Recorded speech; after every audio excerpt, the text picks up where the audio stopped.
Welcome to Pindar Poetry. We hope you learned something new. You're signed in and ready. Start at Amazon's account area. Click Accounts and Lists, then choose Memberships and Subscriptions so you can see active services. Once you find Prime or Prime Video channels listed, pause and identify whether it's a Prime membership or an individual channel subscription.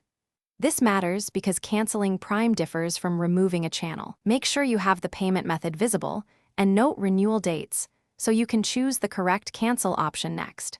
Now take action. Select the specific Prime or channel entry you want to remove. You'll see buttons like End Membership, Cancel Channel, or Do Not Renew. Pick the one that matches your goal. Once you click it, read the confirmation details.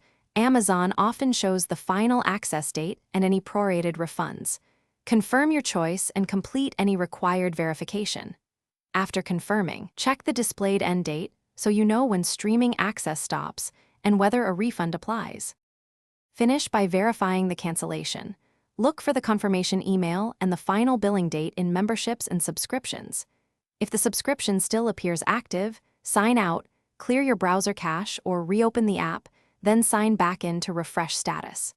If you were charged after cancellation, review the refund details on the confirmation page and contact Amazon customer service if needed. Keep the confirmation email as proof, and make sure you note the last access day in case you need to dispute a charge. Thanks for watching. Consider subscribing if we helped you.